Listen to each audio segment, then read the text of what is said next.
guys, and welcome back to the Crawl Room. We're here once again in this wonderful ranty room for all things Formula One. So, the Las Vegas Grand Prix has come to a close in the United States of America, of course. And what could be said for this race overall? It provided a good race, a solid race this weekend. A mix of strategies and a sort of topsy-turvy grid to start the race off with, but it kind of got line astern and sort of as we expected as the race unfolded, despite the different strategies going on and things.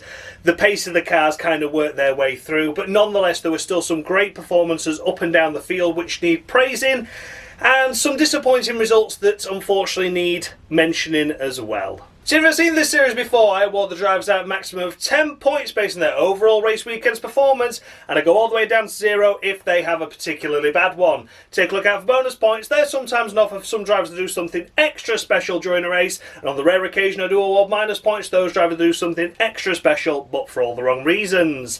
Let's take a look at the current Crawl Room standings then going into this episode. It is on the screen now for you to take a look at. Have a look and see where your favourite driver is as of right now, and based on the race weekend and how it unfolded, can you see that driver going up or down on these standings? Charles Leclerc with a quite handsome lead out there, it must be said. He's doing a decent job, but anything can happen on the Crawl Room and usually does, so maybe he'll take a tumble soon, who knows. And of course Lando Norris on his final warning with 5 yellow cards against his name, as you can see there. That means he's received 5 of the weeks this season and he cannot receive any more. Thank God I upped it to 5, because otherwise we'd be left with about 3 drivers on the grid. It's absolutely crazy. Let's take a look over at the team standings as well then. So this runs obviously in conjunction with the driver scores. So obviously whatever the scores are awarded to the drivers is added to the team's total. However, it runs independently as well, in the sense that I can award minus points or bonus points to these teams. That's the little icons that you see at the side of the scores. Those scores have not yet come off the final total, so have a look and see what those points are. Kind of have a workout, because those minus points or plus points will be added and deducted at the final round in Abu Dhabi, so it's not a full representation of the current grid. And of course, if a driver gets disqualified in the championship itself, in the Crawl Room Championship, then that means they lose all the scores for the team total as well. So it really is a team game this time around. Have a quick look at the plus and minus scores at the side of the teams there, and yeah, basically work out where you think they're going to finish. So without further ado then, let's kick things off with the race winner then, shall we? George of the Russell. Watch out for that win. Well done, George of the Russell. What a fantastic effort. Pretty much a lights to flag victory this time around. Pole position in qualifying. The Mercedes had great pace in practice and it really showed, but everyone kind of thought, well, practice is practice, isn't it? Maybe when it comes to qualifying, all the other teams like Ferrari, the Red Bulls, the McLarens will find that little bit of extra something, and Mercedes will sort of fall into that 3rd, 4th fastest team of the weekend like they have done for the majority of the season. Oh no, qualifying comes and George Russell pulls it out of the bag to deliver a stunning pole position lap time, and he made that radio call, didn't he, as he finished his run in Q3, the first run in Q3. He says, make sure I'm last because this track is ramping up, and ramping up it did, just enough for him to get ahead of Carlos Sainz, the smoothest operator out there, that yeah, meant he pipped into pole. He got pole position, he led off the line well, and we never saw anything of him because everything was perfect by him. There was no issues, no mistakes, no silly lockups in the lead. He just ran his own race, ran it well. Everyone thought there was going to be a little bit of pressure coming from Hamilton after Hamilton got himself up into 2nd place and was closing that deficit down from like 10 seconds down to 5 seconds, down to 4 seconds.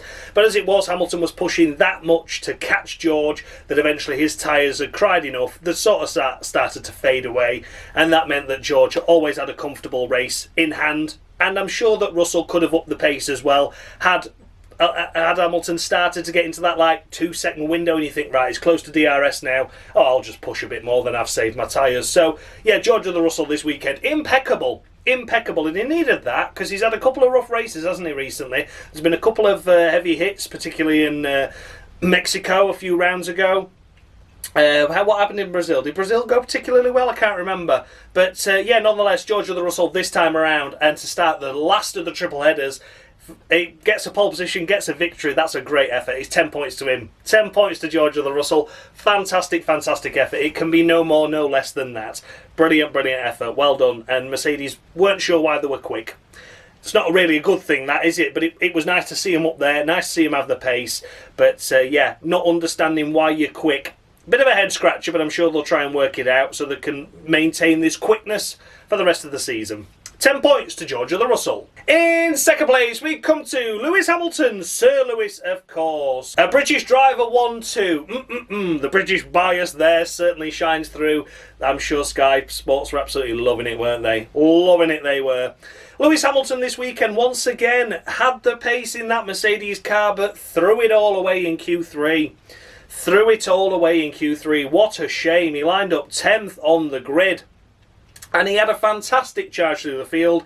A great strategy call by the Mercedes team as well, despite Hamilton not initially liking it. God, how many positions have I lost here, guys? What the hell's happening?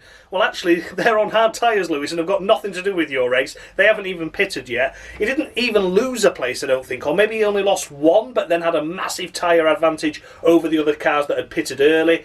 He carved his way up through the field. He did a great job in doing so, to be honest. And yeah, he did throw away victory this weekend, I would say, because looking at the pace that Hamilton had in the race itself, he'd have rang rings around George. I really do believe that. I really do. So it's frustrating to see him down there in 10th because, yeah, it was exciting to watch the overtakes, but he shouldn't be making those overtakes, should he? He should have already been in pole position. He should have led the race, commanded the race exactly like George did. But instead, he had an exciting race through the field, had some good battles, some good duels. There was only really Max that didn't put up a fight during overtaking because obviously Max had bigger things to worry about, like the title, as opposed to of course, Hamilton coming through.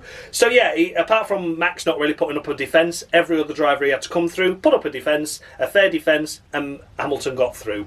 Congratulations to Lewis Hamilton this weekend. A difficult qualifying, admittedly, but the race itself came good, and it's the points on Sunday that count. So I'm going to give him 9 points. I'm going to knock him a point off for the qualifying, but I don't want to be too harsh on him because that was a great race through the field and nice to witness. In third place, we come to Carlos Sainz. Smooth operator, smooth operator. Yes, so dee-dee-doo, and smooth operator indeed, because he somehow managed to bribe the FIA, I feel.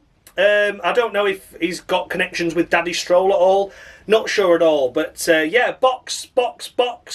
We box in, brilliant. We're coming in. Stay out. So we've already gone past the pit entry line. We're already miles off the track and about to enter the pit lane. No, we'll swerve right, go over the white line, and we'll rejoin the track and not pit because the team weren't ready for him.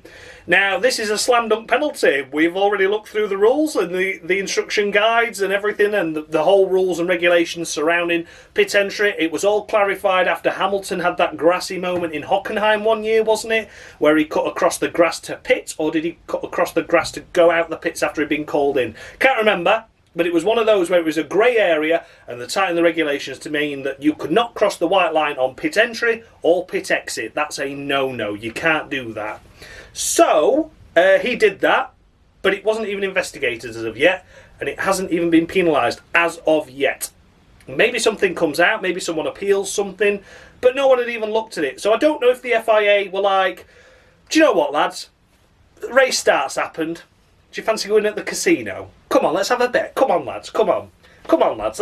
Fuck this off. Know what's going to happen in this race. Come on. It's not like anyone's going to cross pit entry line, is it? Come on, lads. Let's go. Let's go on. Have a night on town. We deserve it. We've been so good this year and so consistent, and we've had no problems at all with dishing out penalties for drivers that deserve it, and we've been so, really fair with drivers that don't deserve it, and we're not penalised them at all. No. We've been really good this year. Come on, let's have a night on town in Vegas. Come on, Sunday night. It'd be banging. I think that must have happened. I think race control was empty. Because that's a minimum of 5 second time penalty, isn't it? But nonetheless, it wasn't even looked at. I don't know. Something's got to come of that, hasn't it? And probably when the video comes out, something will have happened. But for now, he's third, and nothing's been looked at that. But apart from that, Sainz had a great weekend overall. P2 on the grid, front row start, fantastic effort. Looked like he was going to get pole. I certainly didn't think George was going to pop that lap in that he did, but he did. And Carlos Sainz lined up P2. The race itself was looking okay, wasn't it? But he lost out to his teammate initially off the line. But he was sort of like third, fourth, was he, for the early part of the race. Stayed ahead of Gasly. Oh, sorry, no, got ahead of Gasly, but lost out to his teammate Leclerc. That was it, wasn't it?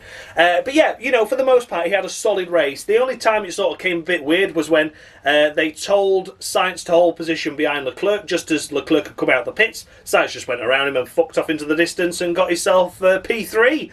So yeah, fantastic effort, Carlos Sainz, driving for himself this season and no one else. And I don't blame him. He's been dropped by Ferrari now.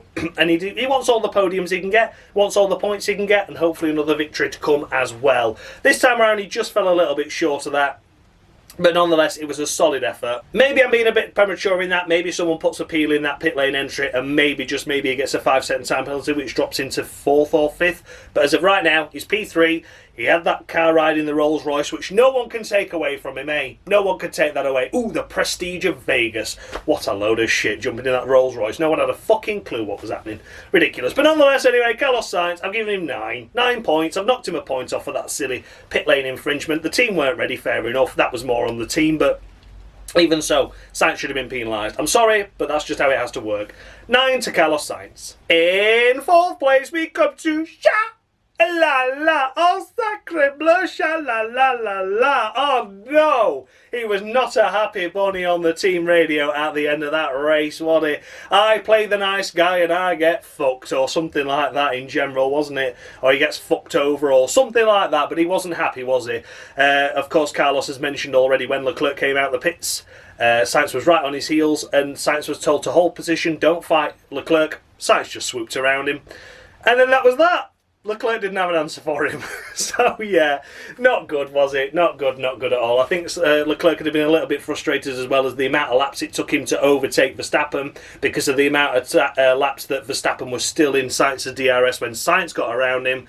So it meant that Leclerc could never really fight his own teammate from that moment on. So, yeah, overall, Leclerc's a bit frustrated. But P4 is a great finish for Leclerc, really. Didn't have the measure of his teammate all weekend, apart from sort of when it mattered, but then it sort of didn't, did it? So I think had the team orders not been in place, Sainz would have got him anyway, but Sainz did get him anyway despite the team orders, or a team instruction was maybe the righter thing to call it. I don't think it was a full team order, because at the end of the day, they were 3rd and 4th anyway, and quite happy in that. So it wasn't as if the team were going to lose out on anything. Yeah, so overall, for Sha-la-la-la-la-la-la-la-la-la-la-la, he's got 8 points to Sha-la-la. Just a solid weekend overall, but not as good as his teammate is what I would say. Finishing in 5th place, we come to the 2024 World Drivers' Champion. Congratulations, Lando, Norris. We knew you could do it. Of course not. Of course I'm a big tease, aren't I? Aren't I a big tease? It is Max Verstappen. Well done, Max.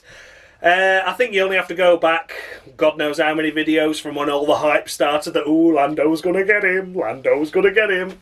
Fucking bollocks. No, I weren't on that hype train whatsoever, was I? Maybe initially I was excited to see McLaren up there and fighting for wins, but I don't think I ever once said, so someone go watch all my videos back and prove me wrong, I'm sure. I don't think I ever once said that I expect Lando to win the title this year, and he hasn't done because he's bottled it several times over.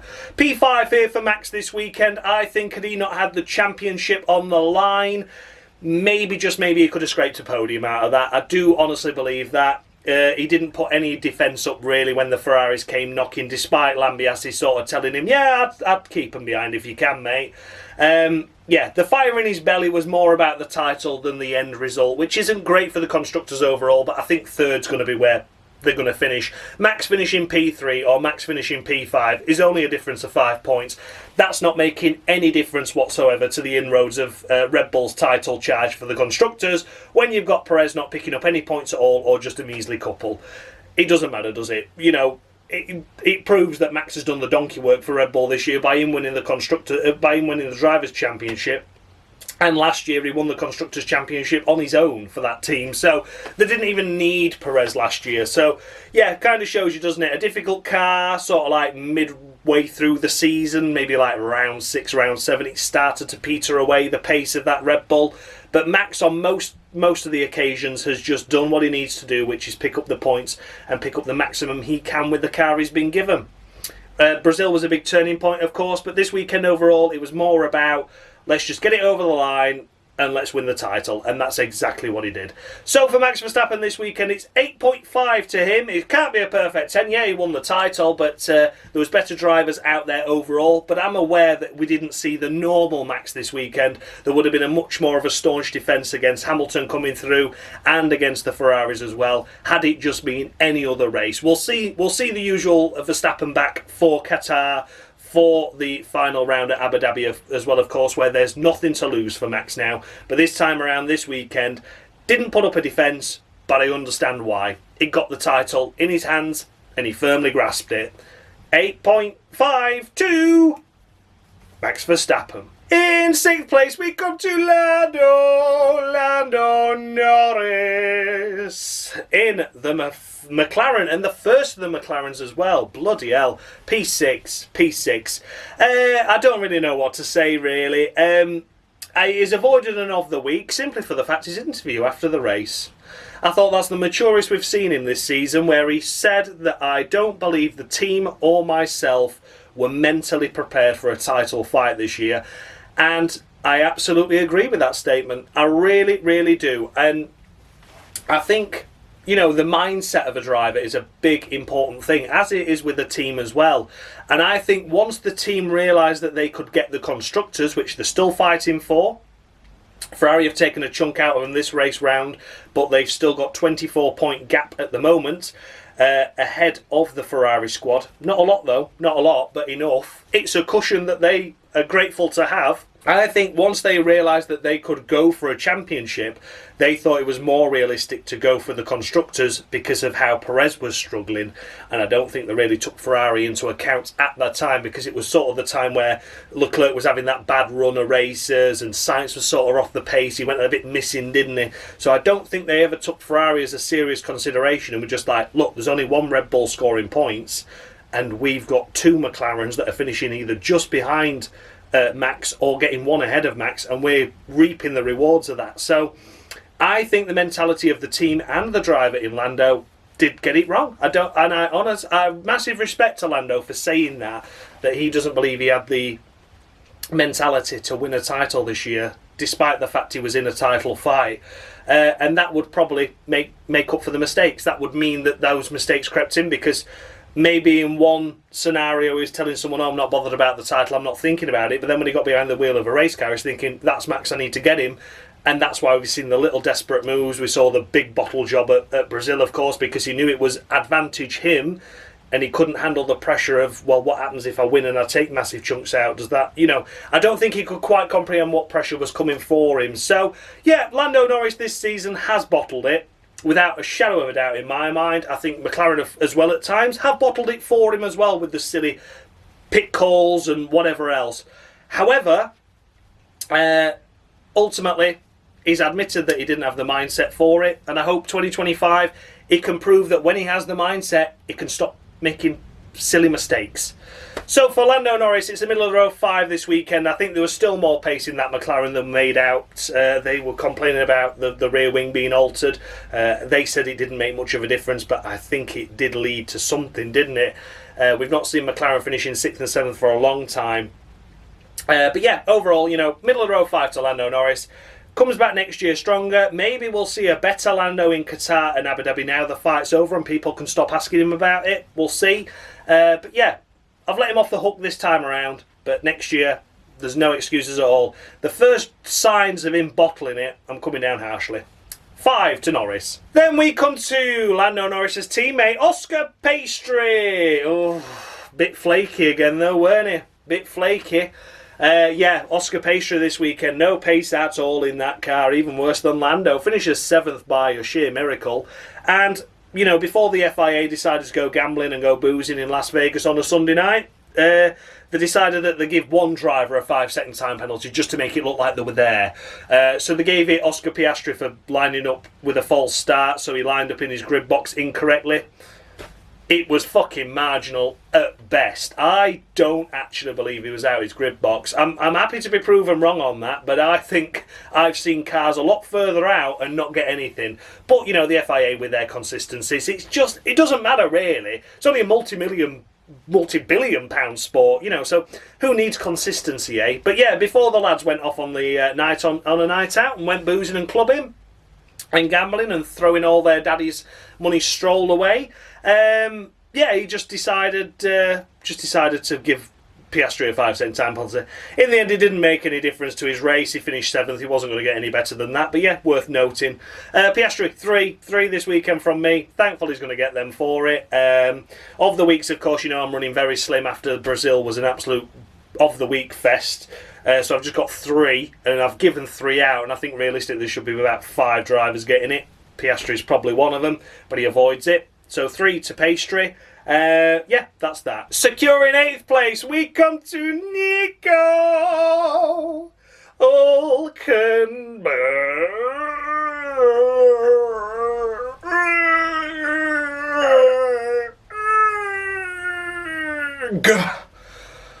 Oh, needed that. Nico Hulkenberg. Oh my goodness gracious me, what a race. What a race, and what a great strategy by Haas as well to realise that the overcut was worth doing in Vegas. It was worth the gamble. See what I did there? That was a little crofty pun there. Oh, David with your puns. You fucking idiot. But yeah, you know, he drove really well. He drove really well this weekend, did Hulkenberg. That overcut on the first stint played dividends. You saw him tumble down to 16th place. You're like, okay, well, there's 4 cars ahead that need to pit. So he's lost a couple of places. He was running around in like 9th and 10th prior to the stops. He's going to be 12th after everyone stops, but then he got past Albon, and then he nipped past Lawson, and of course Perez then pitted, and then all the other cars pitted. He sort of feathered his way around in 9th. And you think that's a good result, but we've still got Tsunoda to get. Still need to get Tsunoda. We've got the likes of Alonso coming back up through the field as well. Yeah, it was touch and go, wasn't it? It was touch and go. And this P8 is a massive result for Haas, because had it been P9 and Tsunoda finishing P8, because that's the car he was battling with at the end, had it gone that way and Hulkenberg not got round him, it would have meant that Haas would have been 8th in the standings, tied on points with RB, but still a point behind Alpine. But as it is, that 8th position has meant that they are now 1 point ahead of Alpine and 4 points ahead of RB, and they are now 6th in the standings again. So it was a big position gain, that it really was. And Haas deserves 6th this season, they really do, just for the sheer Hulkenberg alone. You know, Tsunoda's done well this season, he's done well this weekend, but he has had moments, whereas Hulkenberg, yeah, you can forgive Brazil. It was an off, loads of cars were having offs, he got stuck in an unfortunate place at turn 1, and I think we've had another weekend where he sort of didn't deliver where he should have done. We've had countless P11s for Hulkenberg as well this season, which could have made all the difference had it just been 1 place higher. But Hulkenberg has delivered some fantastic results in a car that wasn't capable of points earlier in the season, and then latterly, since these updates have come in, he's got the points in most of the races that he deserved to get them. So yeah, Hulkenberg this weekend, a fantastic effort by him. P8 in the race. The only thing that's worth noting is the qualifying. He only lined up P9. Tsunoda was ahead of him. Gasly had a stunning a lap that was well ahead of him, and that could have meant that, you know, the Haas team were 8th in the standings at the end of the race if it had finished as the qualifying went. You know what I mean? So yeah, he didn't quite get the maximum out of the car in Q3 that he should have done, but that race pace alone is worthy of a full 10 points from me. And the only reason I've not given him bonus points is for that qualifying. It could have maybe been a stronger, maybe been ahead of Piastri, because he had pace for Piastri as well at certain stages in the race. So maybe, just maybe with a better qualifying, it could have been ahead of Piastri. But as it is, it's a perfect 10 from me for Nico Hulkenberg. Crucial overtake on Tsunoda, and a fantastic race by him. 4 points, 4 big points for Haas. 10 points to Nico Hulkenberg. 9th place, we come to Yuki Tsunoda in the first of the Visa Cash App Maxi Tampon RB. Buy one, get one free. Don't forget your Alpha Tauri, your Toro Rosso, your Minardi. Don't you dare. Don't you dare.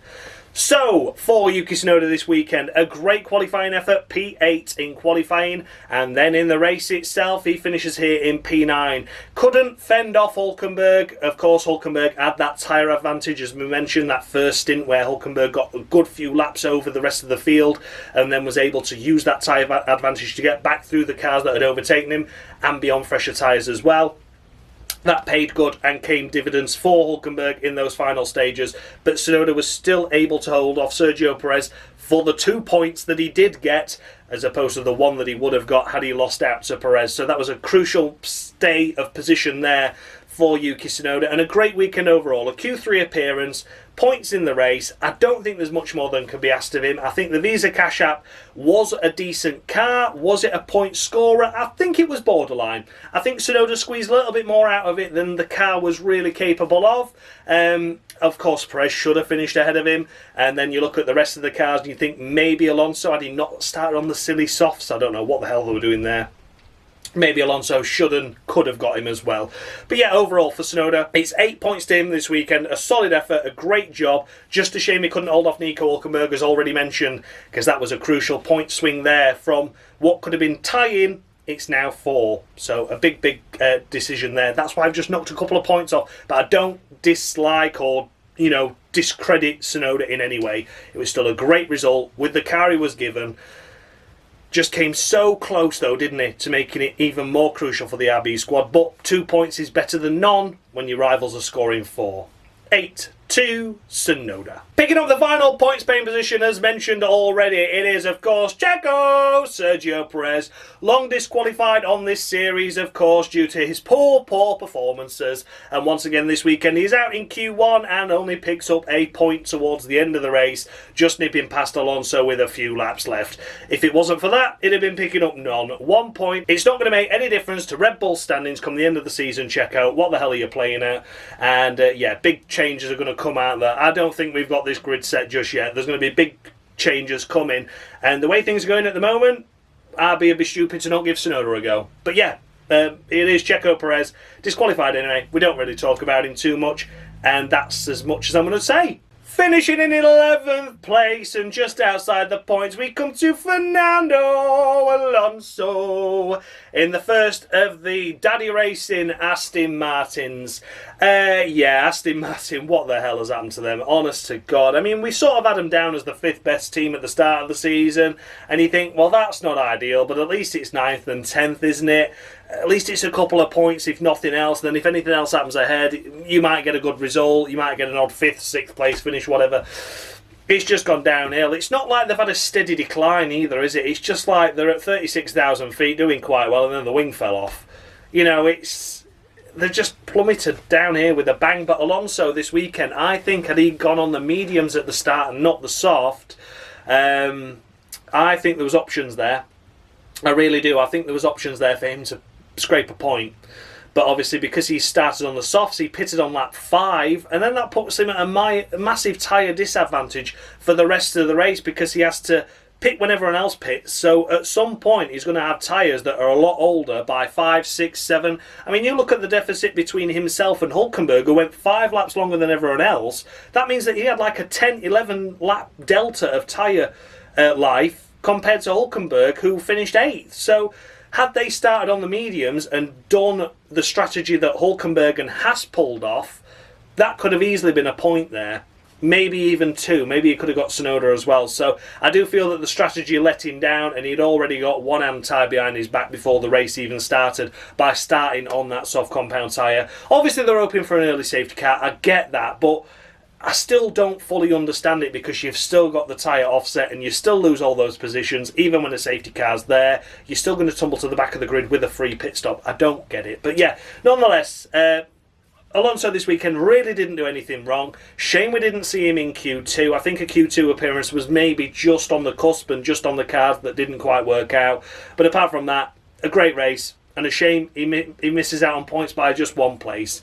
It's 8.5 to Alonso for his weekend's performance. I think that's a fair score, judging by where we've seen other drivers do well and excel at, and other drivers do not so well. I think that's a fair assessment for a solid weekend overall for Alonso. Shame it wasn't a point.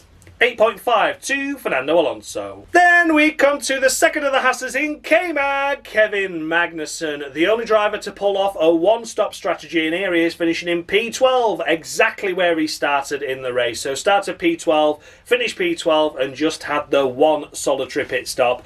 The first round of stops he really stopped late, didn't he? He did stop late. He stopped after his teammate. I think they were sort of playing Haas as like trying to get him to be a bit of a cork in the bottle for like Tsunoda and people like that, because obviously when Hulkenberg had the offset of tyre advantage, he lost time, of course, by being on the old tyre while the other cars had pitted sooner.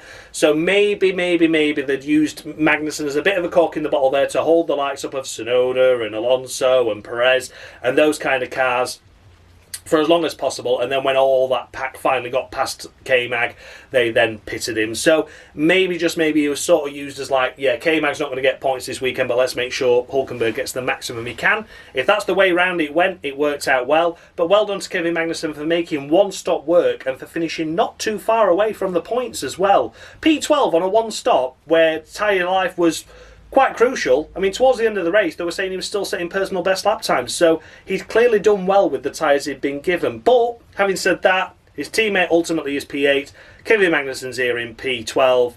It's a middle row 5. Maybe used as a bit of a scapegoat for the team to ensure that Hulkenberg score points, which is fair enough. That's what you have to do in the game. Hulkenberg put himself in that position by having the Q3 appearance and a good pace at the start.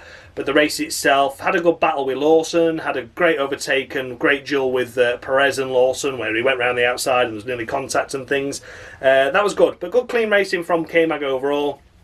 And a middle row 5 to him. Next up, in an unlucky for some P13, we come to Zhou Guanyu in the first of the Steak Kick Me Up the Arse Saubers. Wow, oh wow, I mean, fair play. Lined himself up in P13 and finishes in P13 with only a couple of retirements.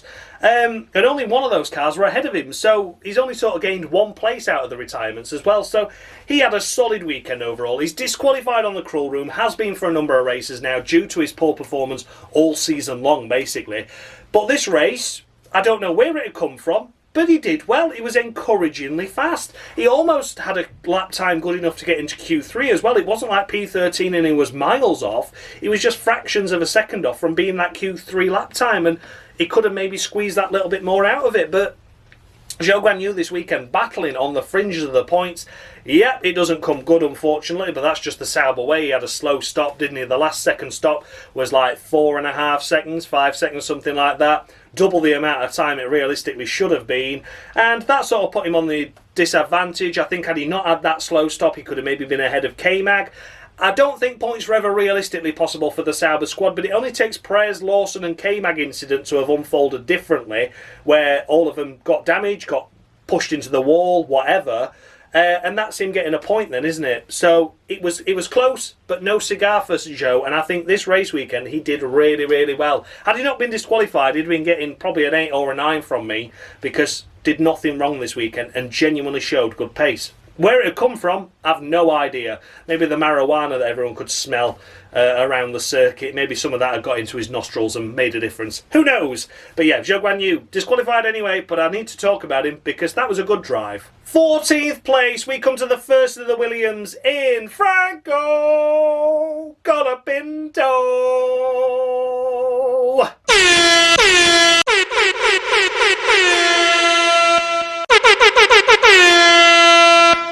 What do you do with a drunken sailor? What do you do with a drunken sailor? What do you do with a drunken sailor? Early in the morning. Take out the key so he can't go sailing. Yeah, anyway, you best look that one up. And there we have it. Of the week, JJ Letto of the week to Franco Colapinto. Unfortunately, this weekend he had that big crash again. Another one. Is that 6 crashes in however many weekends or something? I don't know. But either way, it was another big shunt. 50G of impact. I had to get assessed the morning of the race because obviously with a 50G impact you get initially tested and then you have to get tested again because the sheer load through your body. They're that physically fit that they can manage it. I think if I had a 50G impact, my insides will be... Not too good, shall we say. I really do feel that Colapinto this weekend had that accident and then had a knock of confidence. I think that's the first time we've seen him have that knock of confidence, because Williams have had to said to him then, look, Franco, you've got to wind it in, mate. We've not got many parts left. I know that the team have done a fantastic job. Williams put a video out on their social media of how much of a job they had to do after the Brazil weekend, where two smelly messes came back. And to get the parts package to be the same spec as what they had when they smashed all the cars up in Brazil and in Mexico, etc. It's a great effort by the Williams squad. So I think maybe someone just whispered in his ear and just said, look, we can't be doing that again in tomorrow's race. So maybe that hampered him in the race performance, or maybe it was his own self-confidence, thinking, I can't have another shunt because otherwise they're just going to label me as the new sergeant.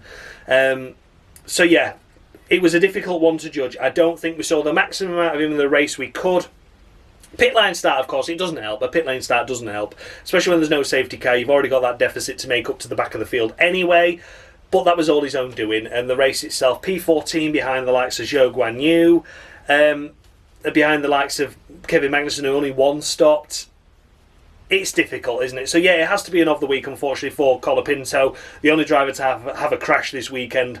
It's a shame. So yeah, Franco Colapinto receives JJ Letto of the week. Next up, we come to Lance Stroll in the second of the Aston Martins. Daddy Racing, fantastic stuff, Lance. We heard or saw nothing of you all weekend, and that's the way. I like it. Yeah, I'm absolutely fine with that, Lance. I'm fine with you being anonymous. Yeah, fantastic effort. Brilliant, well done you. We're not going to talk about him anymore. Disqualified on the crawl room anyway. Has been for a number of races, of course. And once again, a piss poor effort. But we didn't see anything of him, so that's a relief. Finishing in 16th place, we come to the second of the Visa Cash App Maxi Tampon RB. Buy one, get one free. Don't forget your AlphaTauri, Toro Rosso, your Minardi. Don't you dare forget it. It is Liam Lawson.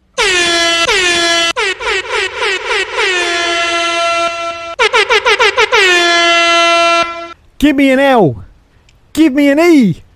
Give me a H. Give me a T. Give me an O. What does that spell? Useless. And there we have it. Liam Lawson receives JJ Letto of the week as well. Just difficult weekend overall for Liam Lawson. Don't really know what to say. Just an off weekend, wasn't it? You saw Tsunoda there in Q3. You saw Tsunoda there picking up the points, having a fight with Nico Hülkenberg, with Sergio Perez, with Fernando Alonso. It was a good effort. Unfortunately for Liam Lawson, all we did was see him be overtaken. There wasn't really much forward progress in Lawson's race in this weekend. Strategy probably wasn't the best either, but finishing here in 16th behind the likes of Zhou Guanyu, a one-stop in Kevin Magnuson, a sort of off-weekend Franco Colapinto. Not a good effort, is it really? So yeah, 16th for him, miles away from his teammate all weekend. A tough one overall. And yeah, Liam Lawson, it had to be an of the week, I'm sorry to say. But no pace at all weekend. In a weekend where it's crucial for RB to pick up the points, Tsunoda did it, Lawson should have done. We hold him to higher claim that we do for Liam Lawson. And I'm not saying he's a bad driver at all, but this weekend was very much an off weekend for him. And unfortunate. So Liam Lawson receives another JJ Letto of the week. Finishing down here in 17th, we come to Esty Bestie Ocon. Esty Bestie to you. Ain't like Esty Bestie Ocon. Now, there would be klaxons going off right now if I had enough, but I don't, unfortunately, because I had the mass culling in Brazil of them. So, Ocon missed his pit box and had to drive through the pits and then come round again and then pit again, which cost him a huge amount of time. Potentially, the only reason why I've sort of let him off and given the other drivers of the weeks over him is because Ocon, I don't believe, would have had pace for points anyway. He was miles off his teammate. He didn't, I think maybe about 12th. It'd probably been about 12th without the drive through the pits and missing his pit box. Maybe he should have got one, but I just haven't got enough to give. So he's very lucky escape, I would say that. But Ocon this weekend overall, it's 3 points. It's 3 points to him. He was outpaced massively by his teammate. He didn't have the pace in the race to score points anyway, so yeah, the drive through the pit lane was insignificant really, because I don't think he got into the points with that. If he'd have not driven through the pits, where would he have been? 12th. He drove through the pits, where does he finish? 17th. No one really cares. You're not in the points anyway. It's not like you were battling for 8th and then you drove through the pits like a plum. Yeah, it's a shame. So yeah, massively off the pace to his teammate. Ocon, yeah, drove through the pits. I've been very generous with 3 actually. To be honest, I forgot he drove through the pits when I gave the scores, and I was like, oh shit, that's why he was so far down there. So yeah, it's not an of the week, and maybe it should have just been 1 point, but it's all much of a muchness, isn't it? It's all swings and roundabouts on the cruel room. I get scores wrong at times, I get scores right. I run out of the weeks that people deserve, but then I make up for it later on in the season. It just all evens itself out. But yeah, 3 for Ocon, very generous 3, lucky not to get an of the week. And yeah, that's that. And finishing last of the runners down here in P18, we come to Valtteri Bottas in the second of the State Kick Me Up the Arse Saubers.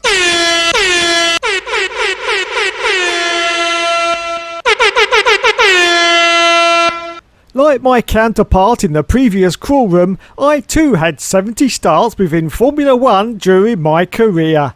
Unfortunately, my poor performance alongside Michael Schumacher and Benetton put pay to my career. And there we have it. Valtteri Bottas receives an of the week. As we were already mentioning there, we esty bestie. Swings and roundabouts, isn't it? Valtteri Bottas gets an of the week. I think this takes into a final warning as well now, so he needs to be on his best behaviour going into the final races.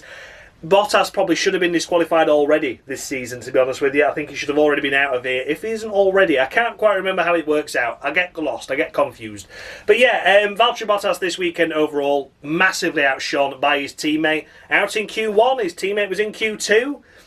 At the back of the grid all race, his teammate was fighting on the scraps of points. Not realistically ever going to get him, but he was a lot further up than Valtteri Bottas was. So yeah, Valtteri Bottas, had it not been for the 2 retirements that had occurred, he would have been last, because that's how slow he was this weekend. Absolutely poor pace, poor performance. His teammate drove all around him. Those flames on the side of the State Kick Me Up the Arse Sauber certainly gave Zhou the kick he needed, but Valtteri Bottas, it slowed him down. Yeah, Valtteri Bottas receives an of the week. I can't remember if that's him disqualified, but if it is, then sorry, I've put the wrong insert in. But yeah, if it means he's on a final warning, then he's on a final warning. But who cares anyway? He's down at the bottom of the pack. So yeah, Valtteri Bottas, a very, very poor weekend. Yeah, he might have decided to do a try-off or in the middle of the week's off. Who cares? I'm not really bothered, Valtteri. I don't care if you get your ass out anymore. Just thank God they've made the decision to get rid of him. Valtteri Bottas, of the week or potential disqualification or whatever it is, to him. But he's not getting any points anyway, and I don't know, but yeah, he's out. And then we come to the list of retirements. So unfortunately, the last car to retire in the race, so we're going to talk about him first.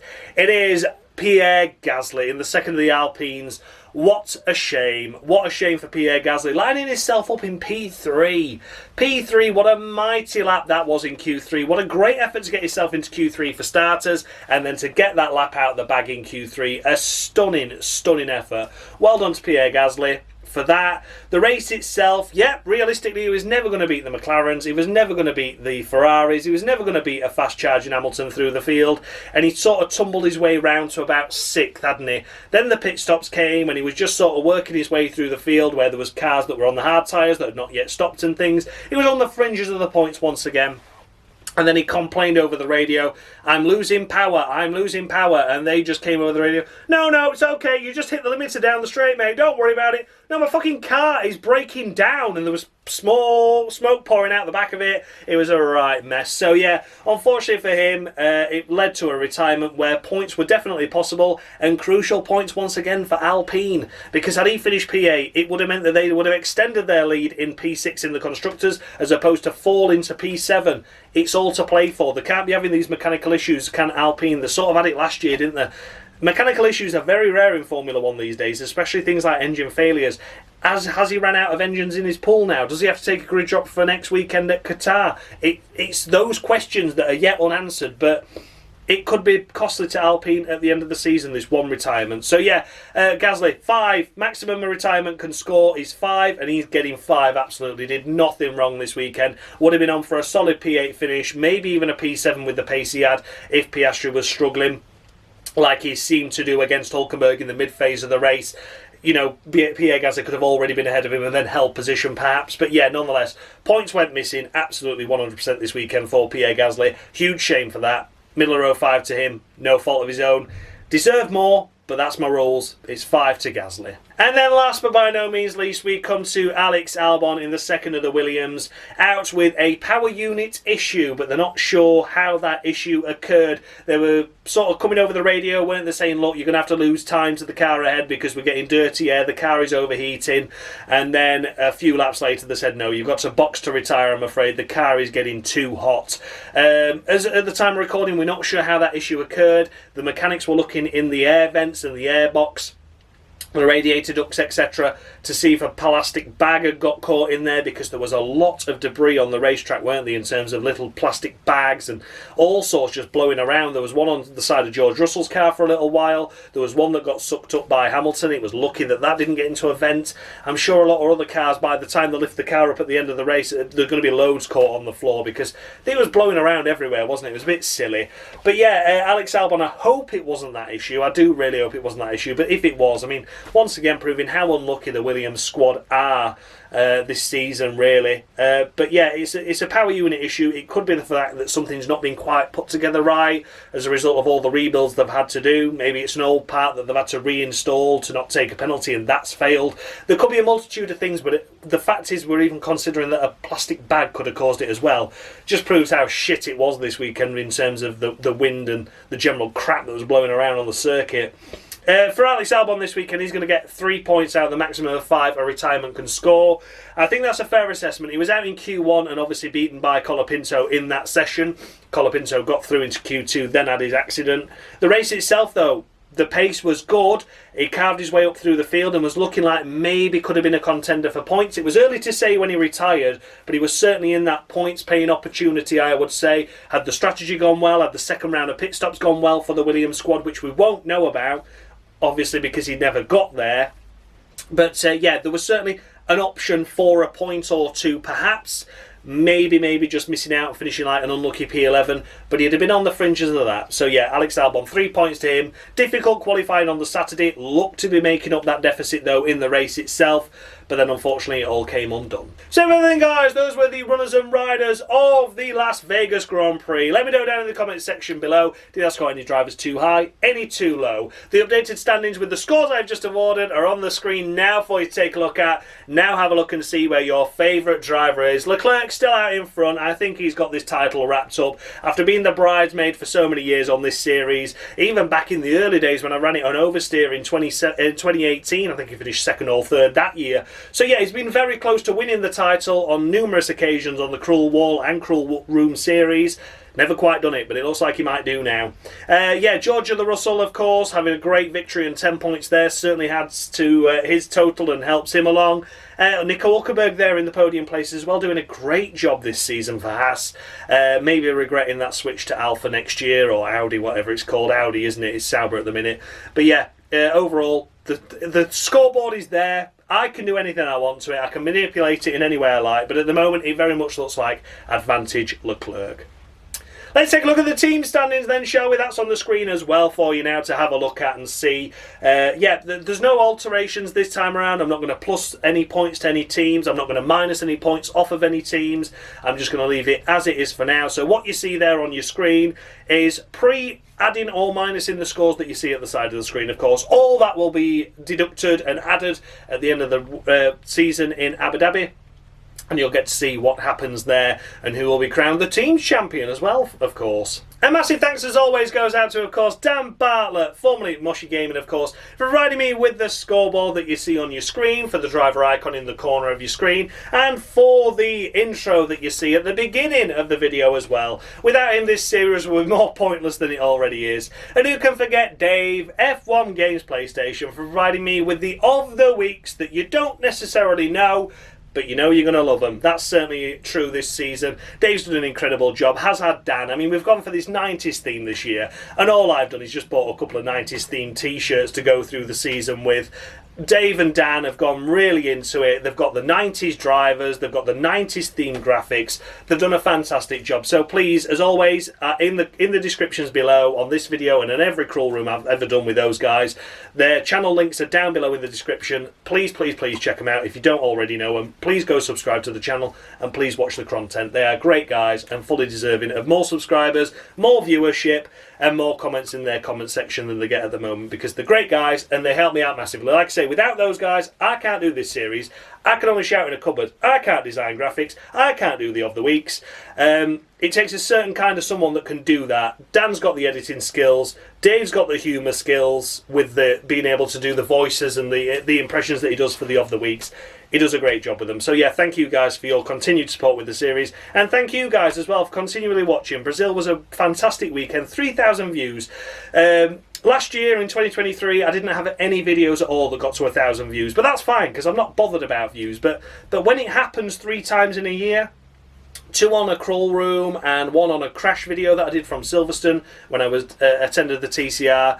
That's pretty cool. That's pretty cool. I think it shows a nice growth in the channel. We're getting more viewership, we're getting more comments in the comment section, and we're growing the community, which is absolutely fantastic. So yeah, thank you so much for your continued love and support with the series, guys.